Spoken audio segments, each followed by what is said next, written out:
Hello students, स्वागत है आप सभी का अपने अकाउंटिंग क्लासेज में। देखिए स्टूडेंट्स, जो कि हमने लास्ट क्लास में अकाउंटिंग प्रिंसिपल्स को देखा था, सीखा था कि अकाउंटिंग प्रिंसिपल क्या होते हैं और कैसे वो काम करते हैं। जिसमें कि हमने सबसे पहले तो ये देखा था कि जो हमारे मेन कंसेप्ट्स हैं, गोइंग कंसर्न कंसेप्ट, कंसिस्टेंसी और एक्यूरल कंसेप्ट, जो कि मैंने आपको बताए थे तीनों। कि गोइंग कंसर्न कंसेप्ट का मतलब क्या होता है कि जो बिजनेस है वो लॉन्ग टर्म के लिए चलाया जाता है, कि यानी कि वो जब तक कि आप पे ये है कि उसका कोई पीरियड फिक्स नहीं करते हो या छोटा पीरियड नहीं रखते हो, आप लंबे पीरियड तक लेके चलते हो, तो उसकी अकाउंटिंग भी, उसकी जो भी एसेट्स है, तो उसको उसी हिसाब से आप क्या करते हो, कैरी फॉरवर्ड करते जाते हो। कंसिस्टेंसी का मतलब क्या हुआ कि भाई जो मेथड आप स्टार्टिंग में यूज कर रहे हो उसी के अकॉर्डिंग ही आप आगे भी चलते रहिए, यानी कि मेथड चेंज ना करें। अगर जरूरत ना हो तो जरूरत पड़ने पर किया जाता है, लेकिन फिर वो कंपैरिजंस के लिए यानी कि उसका बेस नहीं लिया जाता। नेक्स्ट हमने देखा था एक्यूरल कंसेप्ट, जिसमें कि नॉर्मली हमने बात की थी कि कोई भी इनकम या एक्सपेंस होती है तो उस इनकम अगर आपको रिसीव हुई हो या ना हुई हो, आपने वो रिकॉर्ड करनी होगी यानी कि इनकम में। और जो एक्सपेंसेस हो गई है, आपने पे की या ना की, उससे कोई फर्क नहीं, यानी कि कैश का यहाँ पर कोई रोल नहीं, यानी कि कैश में अगर ट्रांजेक्शन हुई हो या ना हुई हो, आपने वो रिकॉर्ड करनी ही होगी। वो सिखाता है हमें एक्यूरल कंसेप्ट। ठीक है बेटा। अब फिर हमने देखा कि बिजनेस एंटिटी कंसेप्ट, हमने देखा कि बिजनेसमैन और बिजनेस दोनों क्या होते हैं, अलग अलग होते हैं, उनको अलग अलग ट्रीट करना चाहिए। मनी मेजरमेंट कंसेप्ट में हमने बताया कि मनी क्या है, कि जो भी गुड्स एंड सर्विसेज या जो भी ट्रांजेक्शन या जो भी वर्क है, अगर उसको हम इजीली मनी में कन्वर्ट कर सकते हैं तो उसको रिकॉर्ड करेंगे। अगर कोई ऐसी ट्रांजेक्शन है या ऐसा कोई इम्पैक्ट है जिसको मनी में कन्वर्ट कर ही नहीं सकते हैं तो वो रिकॉर्ड नहीं होगी। फिर अकाउंटिंग पीरियड कंसेप्ट की बात की थी कि हमने अपने बिजनेस को ये देखना है कि वो कौन से वे में चलता है, यानी कि वो पॉजिटिव वे में जा रहा है, नेगेटिव वे में जा रहा है, प्रॉफिट कमा रहा है, लॉस कमा रहा है। तो उसको देखने के लिए हमने एक स्पेसिफिक टाइम पीरियड की बात की थी कि इस टाइम पीरियड में हम जानेंगे कि वो कहाँ पर या कितना प्रॉफिट या कितना लॉस हो रहा है उस बिजनेस में। ठीक है बेटा।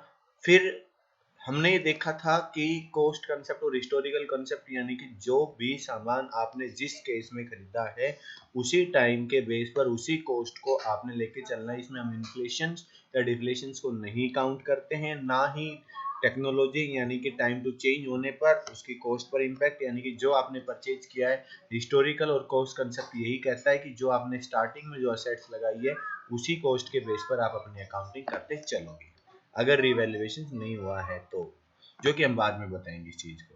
अब यहाँ तक हम पढ़ चुके थे, अब हम पढ़ेंगे dual aspect concept. Dual aspect concept क्या होता है बेटा, देखिए देखिए बेटा, ड्यूल एस्पेक्ट कंसेप्ट होता है कि आप कोई भी काम करते हो। देखिए सबसे पहले इसको पढ़ने से पहले मैं बता देता हूँ कि कोई भी आप वर्क करते हो तो वो हमेशा टू वे में इफेक्ट करता है। जैसे आप किसी शॉप पर गए सामान लेने के लिए, तो आपने वहां से कोई भी सामान खरीदा, तो सामान आपने लिया और वो सामान लेकर आप आ रहे हो, बदले में क्या कर रहे हो, आप उसको कैश दे रहे हो या फिर कोई भी उसके बदले की चीज दे रहे हो, यानी कि सामान लिया, बदले में आपने उसकी पेमेंट करी, उसकी पे करी, या फिर आपने काम किया है, जो भी है। यानी कहने का मतलब हमेशा किसी भी इवेंट में टू साइड इफेक्ट होती है, एक रिसीव होती है और एक देना होता है। तो देखिए बेटा ध्यान से समझिए, इसी बेस पर हमारी कंप्लीट अकाउंटिंग बेस्ड होती है, इसी के बेस पर ही। और वो कैसे की जाती है, जो कि अभी हम बात करेंगे थोड़े से सिस्टमेटिक, यानी कि जो अकाउंटिंग लैंग्वेज होती है उसके बारे में। अब यहाँ पर देखिए, according to this concept every business transaction is recorded having a dual aspect. In other words every transaction effect always two account. देखिए इसमें उन्होंने क्या कहा है कि every business transaction recorded having dual aspect, यानी कि डबल वे में रिकॉर्ड की जाती है।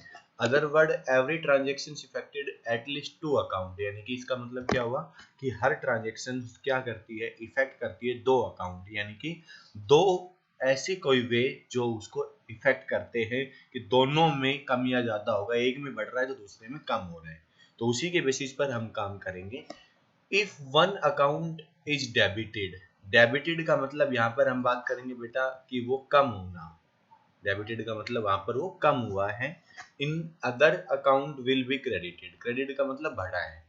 दोनों का यहाँ पर मैं बता रहा हूँ, इसका मतलब भी बढ़ना और घटना होता है, इसका मतलब भी बढ़ना और घटना होता है। वो हम जब अगला चैप्टर पढ़ेंगे तो इसका एक रूल देखेंगे, डेबिट और क्रेडिट। डेबिट और क्रेडिट क्या होते हैं इनको समझेंगे। पहले मैं बता रहा हूँ कि एक अकाउंट, यानी कि मैंने कहा कि आपने कैश दिया तो मैंने बना दिया कैश अकाउंट। आपने कोई सामान खरीदा, मान लीजिए आपने अपने घर का कोई सामान खरीदा, आपने खरीदा फ्रिज या टीवी, तो यहाँ पर टीवी का अकाउंट बना। तो टीवी का अकाउंट बना तो टीवी अब आपके पास आया है, तो टीवी आया है तो डेबिट हो गया, पैसे चले गए तो क्रेडिट हो गए, यानी कि आपके पैसे कम हो गए तो वो क्रेडिट कर दिए, यानी कि उसमें से पैसे चले गए। और डेबिट का मतलब यानी कि आ गए। तो यानी कहने का मतलब दोनों वे रहेंगे, इसमें हम बात करेंगे इस बारे में। तो यानी कि एक अकाउंट डेबिट होगा और दूसरा क्रेडिट होगा। क्लियर है बेटा? आगे देखिए, the system recorded transaction based in principle called the double entry system। इसको बोला जाता है बेटा double entry system. Double entry मतलब ड्यूल एंट्री कंसेप्ट के बेस पर हम इसको चलते हैं। It because the concept the two side balance sheet always the equal following accounting equations would have in point of time। जो कि हम अगला चैप्टर जब पढ़ेंगे, नेक्स्ट चैप्टर, तब उसमें अकाउंटिंग इक्वेशन सीखेंगे। तो अकाउंटिंग इक्वेशन भी टू वे में होंगी। तो बेटा एक साइड होती है असेट्स और दूसरी साइड होती है लायबिलिटीज। लायबिलिटीज प्लस कैपिटल को हम बात कर रहे हैं, तो कैपिटल भी एज लायबिलिटीज ही होती है, क्योंकि मैंने आपको अभी पिछला जो कंसेप्ट बताया था उसमें बताया था कि बिजनेस और बिजनेसमैन दोनों अलग अलग होते हैं। जो बिजनेसमैन जो पैसा लगाता है उसको कैपिटल बोला जाता है, और कैपिटल बिजनेस के लिए लायबिलिटीज ही होती है।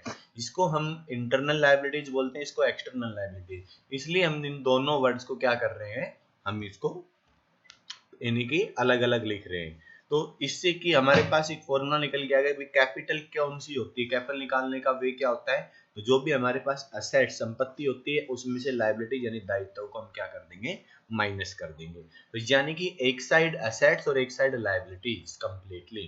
तो ये दो एस्पेक्ट हमारे बन के जाते हैं। देखिए एक छोटा सा इक्वेशन दी गई है, एक छोटा सा पॉइंट दिया गया है जो एग्जांपल के रूप में है। If the transaction effected increase or decrease with the one side equations, it will be effect increase or decrease other side equations increase the amount decrease the amount is the same side of the equation। देखिए यहाँ पर इन्होंने यही कहा है कि हम कोई भी काम करें तो एक साइड वो कम होगी, दूसरी साइड यानी कि एक साइड से कम होगी दूसरी साइड से भी कम, दूसरी से होगी तो दूसरी यानी कि एक में भी हो सकती है। तो equations remain balance whenever the transactions take place। बेटा मैं बता देता हूँ कि हमेशा किसी भी पॉइंट पर किसी भी टाइम आप चेक कर सकते हो, हमेशा asset is equal to liabilities होंगी। ये आप हमेशा ध्यान रखना, जब भी हम क्वेश्चंस करेंगे न्यूमेरिकल करेंगे तब मैं आपको अच्छे से इसको प्रूव भी करवाऊंगा और क्लियर भी करवाऊंगा, आप भी इस चीज को मानोगे भी।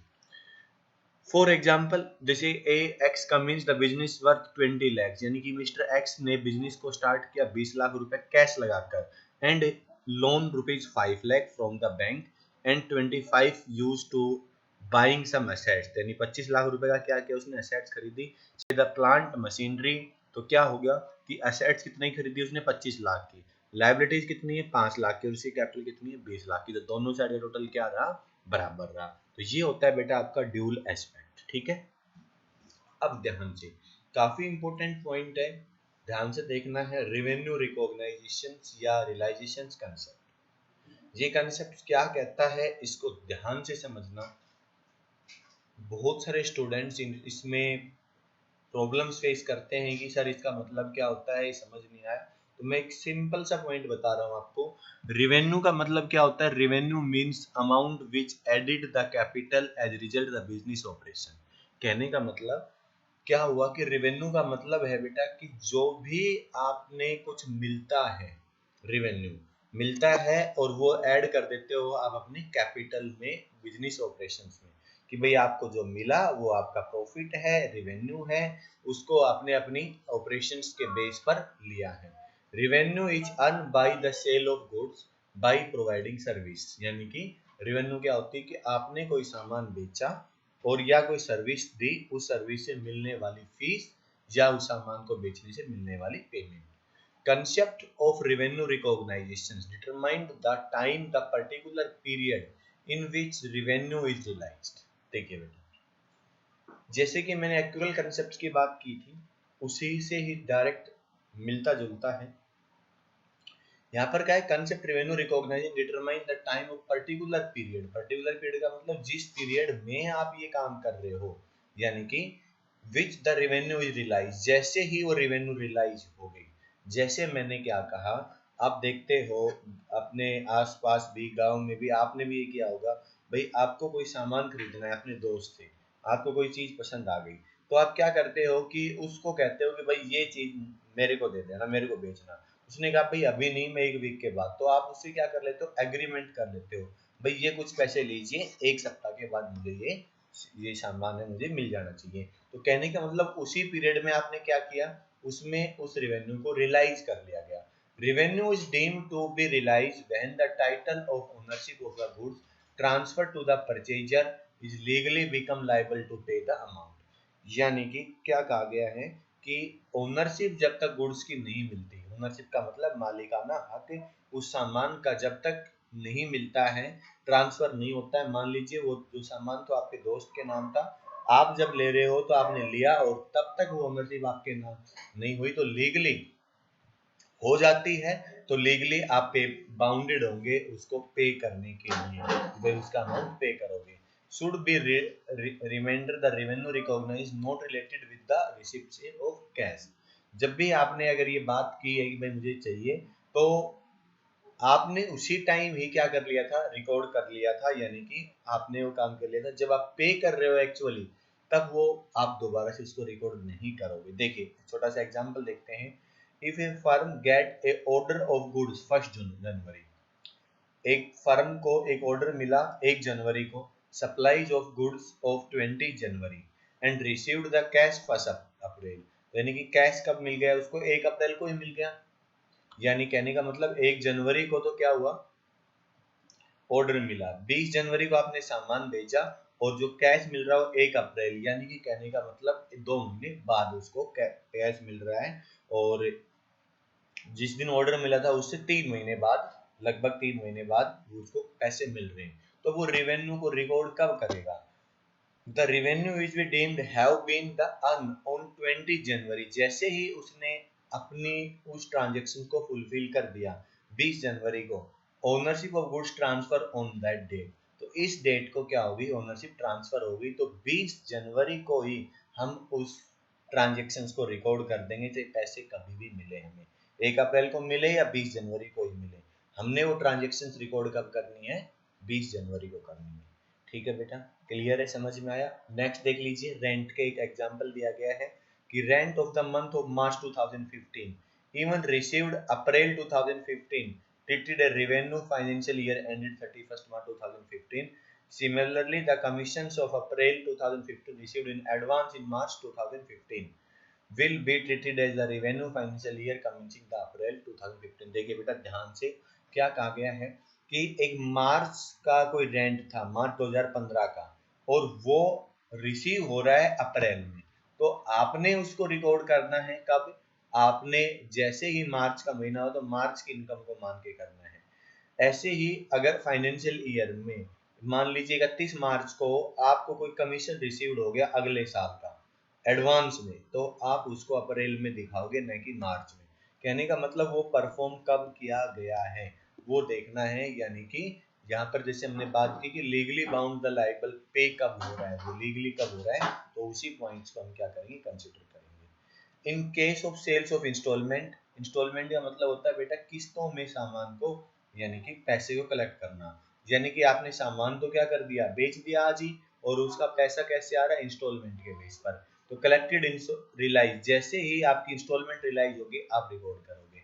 लॉन्ग टर्म कंस्ट्रक्शन जो प्रोजेक्ट्स होते हैं उनमें डिफिकल्ट होता है इस तरह का करना, तो उसमें कुछ स्लैब रखी गई कि इतने परसेंट काम कंप्लीट होने पर इतनी पेमेंट, तो उसको हम उस हिसाब से रिकॉर्ड करेंगे, जो कि कॉन्ट्रैक्ट अकाउंट सीखोगे बेटा आप जब बीकॉम में, उसमें आपको बताया जाएगा कि कैसे कंस्ट्रक्शंस के जो लॉन्ग टर्म प्रोजेक्ट होते हैं उनकी रेवेन्यू रिकॉग्नाइज की जाती है, यानी कि जो कमाया उसको रिकॉर्ड कब करें। क्लियर हुआ सभी को अच्छे से।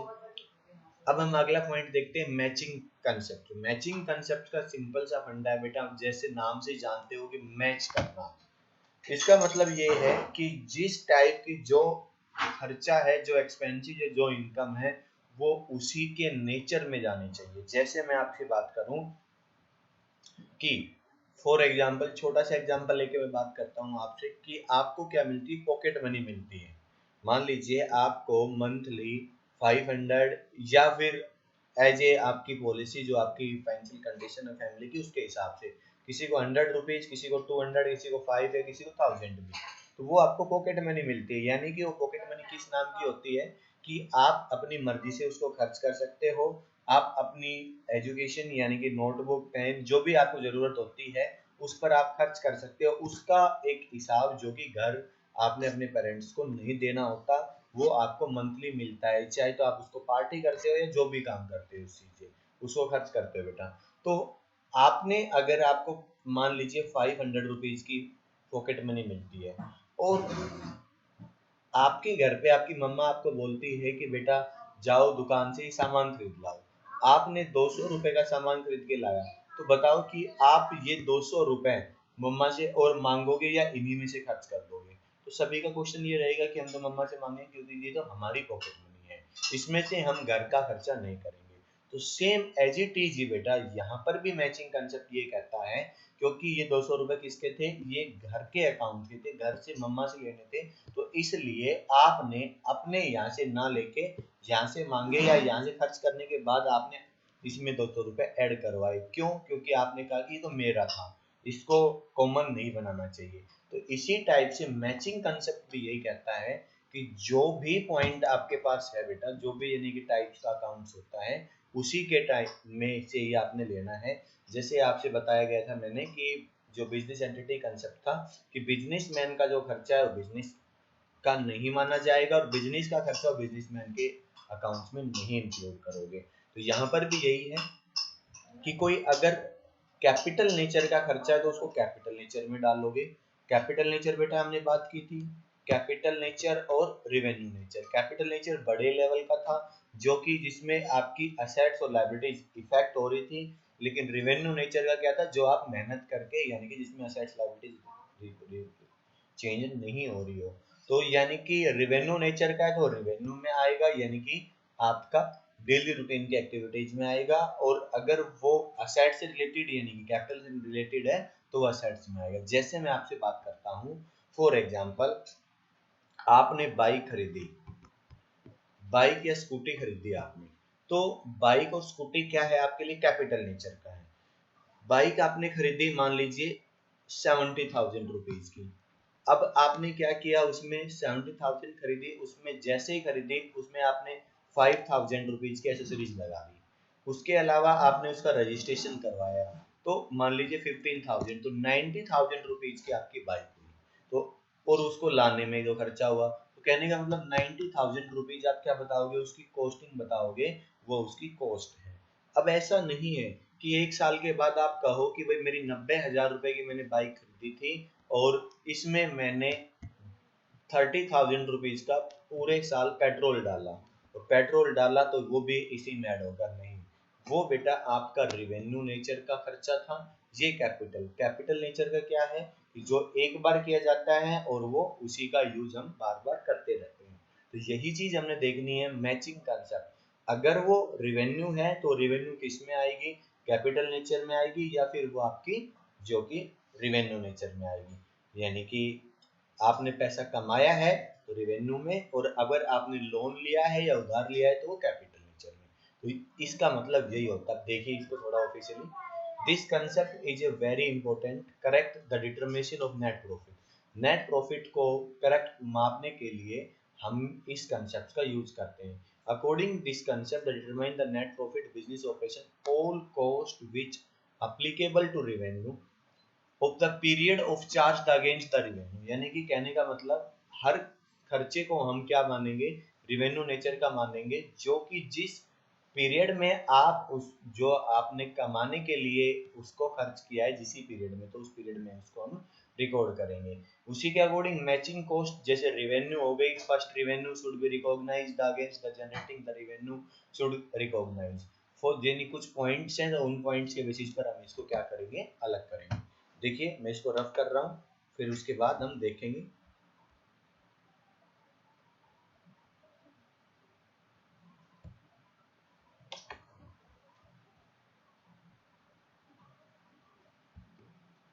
देखिए बेटा, पॉइंट नंबर फर्स्ट देखते हैं। When an item revenue include the profit and loss account, एक प्रॉफिट एंड लॉस अकाउंट बनेगा बेटा। Profit and loss account T form में बनेगा। इधर की साइड एक्सपेंसेस होंगी, इस साइड इनकम होगी। इनकम ज्यादा होगी तो हमारे पास प्रॉफिट हो जाएगा, जो कि मैं आपको बाद में बताऊंगा। तो प्रॉफिट एंड लॉस निकालने के लिए हमने क्या देखना होगा, रेवेन्यू नेचर के आइटम देखनी होगी सारी, यानी कि एक पर्टिकुलर पीरियड, कि ये आपके पास एक पीरियड है, तो इसमें होने वाले सारे खर्चे और इसमें होने वाली सारी इनकम, इनको रखा जाएगा। इनकम को इस साइड और खर्चों को इस साइड। तो ये रखने के बाद हमें पता चलेगा कि हमें प्रॉफिट हुआ है या लॉस हुआ है, चाहे कैश पे हुआ हो या ना हुआ हो, इससे हमें कोई मतलब नहीं है। हमें तो क्या करना है, मैच करना है। खर्चा हो गया लिखो भाई, इसको नोट कर दो। इनकम हो गई तो रिकॉर्ड करो। मिला है या पे हुआ है नहीं हुआ है, उससे कोई मतलब नहीं होता, क्योंकि यहाँ पर क्या लागू होगा, आपका एक्चुअल कंसेप्ट भी लागू होगा। फिर क्या है कि when some expenses insurance premium paid partly next year या प्रीवियस ईयर। कहने का मतलब क्या हुआ बेटा, कि कई बार जैसे कि जो हमारे अकाउंटिंग पीरियड मान लीजिए 1 अप्रैल से 31 मार्च तक का हुआ, और आपने इसको 1 दिसंबर में इंश्योरेंस करवा दिया, 1 दिसंबर से अगले 1 दिसंबर तक चलेगा वो। तो यानी कि इस साल का जो भी खर्चा हुआ है, यानी कि 3 महीने इसमें और 9 महीने यहाँ पर, टोटल जो है उसको हम 3:9 में डिवाइड कर लेंगे। जो 3 होगा वो पार्ट हम इस पीरियड में रखेंगे, 9 मंथ का हम नहीं रखेंगे। क्लियर है बेटा। Cost of goods remaining unsold at the end the year together with the expenses incurred must be forward the next year। हम उसको अगले साल कर कन्वर्ट कर देंगे। अगर कोई अमाउंट बचा हुआ होगा, जैसे कि मैंने अभी बताया कि जो ये अमाउंट था इंश्योरेंस का, ये हमारे नेक्स्ट ईयर में यूज होगा, चाहे हमने पे आज ही कर दिया हो। ऐसे ही जैसे कि अगर हम बात करें कि हमने कोई सामान इस पीरियड में खरीदा, हमने एक्सपेंस दिखा दी, लेकिन वो हमारे पास क्या है, सोल्ड नहीं हुआ, तो उसको क्लोजिंग स्टॉक हम बनाएंगे। वही क्लोजिंग स्टॉक इस साल का रहेगा, अगले साल वो ओपनिंग स्टॉक का काम करेगा। यानी कि कहने का मतलब, आज शाम को अगर आपके पास कोई सामान है तो आप उसको बोलोगे क्लोजिंग, और कल सुबह उसी को क्या बोलोगे, ओपनिंग स्टॉक, जो कि कैरी फॉरवर्ड हो जाएगा नेक्स्ट पीरियड के लिए ओपनिंग स्टॉक में। ठीक है बेटा। Next, similarly, income received must be added the revenue and income received in advance deducted is the अगले पीरियड के लिए डिडक्ट कर देंगे। अगर आपको एडवांस में कोई इनकम मिल गई, यानी कि ये पीरियड था आपका, अगले पीरियड की इनकम यहाँ मिल गई, तो उसको आप माइनस कर दोगे, और आपने अर्न कर ली नहीं मिली उसको आप ऐड कर दोगे। ठीक है बेटा। अब आपके पास लास्ट बचता है ऑब्जेक्टली कंसेप्ट। ऑब्जेक्टली कंसेप्ट का मतलब क्या होता है बेटा, this concept required to accounting transaction should be recorded in objective manner. यानी कि जो भी आप काम करते हैं उसका कोई ना कोई ऑब्जेक्टिव होना चाहिए। Free from personal basis, personal basis पर नहीं होना चाहिए, पर्सनल बेसिस से फ्री होना चाहिए। वो मैनेजमेंट और अकाउंटेंट प्रिपेयर द अकाउंट, यानी कि वो फर्म के अकॉर्डिंग होनी चाहिए।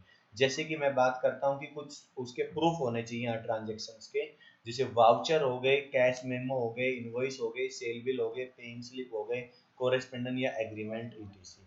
यानी कि कोई भी काम करते तो उसका प्रूफ होना चाहिए। हम सामान को परचेज करते तो बिल मिलता है, ठीक है। कैश में करते तो उसकी कैश की रिसिप्ट मिलती है।